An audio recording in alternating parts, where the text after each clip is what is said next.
Corona के नए variant की विदेशों में फैलने की सूचना है। अभी तक भारत में नए वेरिएंट की उपस्थिति की कोई सूचना नहीं है, लेकिन सावधानियां अत्यंत जरूरी है। इसलिए आज ही हमने बैठक करके कुछ फैसले किए हैं। एक हमने निर्देश दिए हैं कि दूसरे देशों से मध्य प्रदेश में आने वाले यात्रियों के संबंध में भारत सरकार के सर्विलांस के नियमों का कड़ाई से पालन किया जाए। 1 महीने में जितने भी लोग अंतर्राष्ट्रीय उड़ानों से यहाँ आए हैं, आगमन जिनका हुआ है, उनको चेक करना और अगर कोई पाया जाता है संदिग्ध तो उसको आइसोलेशन में रखना, उसकी आवश्यकता है, उसके निर्देश दिए हैं।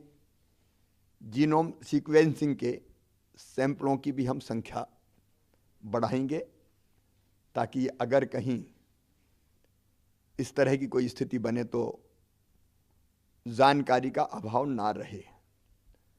आज हमने निर्देश दिए, जितनी आवश्यक दवाई हैं उनकी उपलब्धता सुनिश्चित कर ली जाए, चाहे वो रेमडेसिविर इंजेक्शंस हो, चाहे दूसरी दवाइयां हों अलग अलग तरह की, उसकी सबकी उपलब्धता सुनिश्चित करेंगे।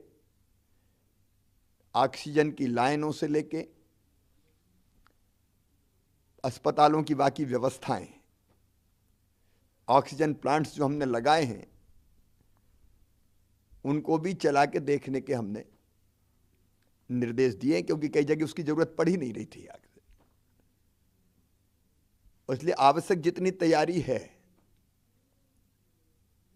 वो सारी तैयारियां अस्पतालों में दवाई के स्तर पर, फिर रोज जो टेस्ट होते हैं उसके स्तर पर अभी लगभग 58-60 हजार हो रहे हैं। हम उसकी संख्या और बढ़ाने का प्रयास कर रहे हैं। फिर भारत सरकार और WHO के निर्देशों का पूरी तरह से पालन करेंगे, उस दिशा में भी निर्देश दिए हैं, कार्रवाइयां हम करेंगे। एक जिसमें सबसे ज्यादा सावधानी की जरूरत है, हमारे 18 साल से कम उम्र के बच्चे, क्योंकि उनका टीकाकरण नहीं हुआ है और इसलिए हमने तय किया है तत्काल प्रभाव, मतलब कल से, आज तो रविवार है, स्कूल खुलेंगे, लेकिन स्कूल में बच्चों की संख्या 50% होगी। मतलब 6 दिन में से 3 दिन बच्चे पढ़ने स्कूल जाएंगे। 50% कैपेसिटी के कारण 50% एक दिन आएंगे, 50% दूसरे दिन आएंगे। उसके साथ ही स्कूलों को ऑनलाइन क्लासेज चालू करनी पड़ेगी ताकि विकल्प पालकों के पास रहे कि वो अगर बच्चों को स्कूल नहीं भेजना चाहते तो ऑनलाइन पढ़ाई हो जाए। इसलिए विकल्प सामने रहे। पेरेंट्स की इच्छा होगी तो ही बच्चे स्कूल जाएंगे, बिना पेरेंट्स की अनुमति के बच्चे स्कूल नहीं बुलाए जाएंगे। पेरेंट भेजेंगे भी नहीं, लेकिन हम उनकी अनुमति आवश्यक होगी। सेकेंड डोज टीके का लगभग हमारे यहाँ 62% को 62.5% लोगों को लग चुका है। रोज टीके लग रहे हैं, लेकिन 1 तारीख को हमारे टीकाकरण का फिर विशेष अभियान है, महाअभियान। सभी से मैं अपील करता हूं कि पूरी ताकत से जुट के जो शेष बचे हैं सेकंड डोज के लिए या फर्स्ट के लिए भी कोई शेष बच गया है तो उसका टीकाकरण पूरा हो जाए। 29 तारीख को पहले से ही मेरा तय था कलेक्टर एसपी के साथ वीडियो कॉन्फ्रेंसिंग का, तो उसमें हम कोविड की पूरी समीक्षा करके सभी आवश्यक निर्देश कल कलेक्टर्स को, एसपी को, संबंधित और अधिकारियों को, कमिश्नर, आईजी सबको दिए जाएंगे। प्रदेश पूरी तरह से अलर्ट पर रहेगा। 1 तारीख को सवेरे मैं 10 बजे क्राइसिस मैनेजमेंट कमेटियों से चर्चा करूंगा।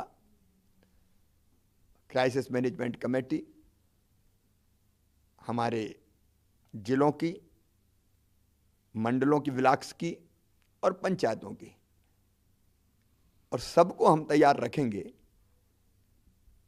कि अगर तीसरी लहर आती है तो उससे लड़ने के लिए हम कमर कस के तैयार रहें, क्योंकि बिना समाज के सहयोग के ये लड़ाई जीतना कठिन होता। पहले भी समाज के सहयोग से हम लोग जीते हैं। मास्क लगाना और दूरी बनाना, अभी हम कार्यक्रमों पर प्रतिबंध नहीं लगा रहे हैं, हम लोग नज़र रखे हुए हैं स्थिति पर, वो देखेंगे। लेकिन ये अपील और आग्रह सभी प्रदेशवासियों से है कि कार्यक्रम में जाएं लेकिन मास्क लगाए रहें, यथासंभव दूरी बनाए रखें, हाथ पहले की तरह साफ करते रहें, और जरा भी लक्षण अगर दिखते हैं तो तुरंत टेस्ट, वैसे भी टेस्ट में सहयोग करें लेकिन तुरंत टेस्ट करवाएं। अभी स्थिति चिंताजनक नहीं है। प्रमुख रूप से 2 शहरों में ही पॉजिटिव केस आ रहे हैं, इंदौर और भोपाल में, और उनकी संख्या भी ऐसी नहीं है जो आज हमारे मन में डर पैदा करे, लेकिन सावधानी जरूरी है, क्योंकि इंदौर से फिर बाकी जगह मालवा और निमाड़ में और भोपाल से आसपास अगर संक्रमण फैला तो वो फैलता है, और इसलिए कॉन्ट्रैक्ट ट्रेसिंग,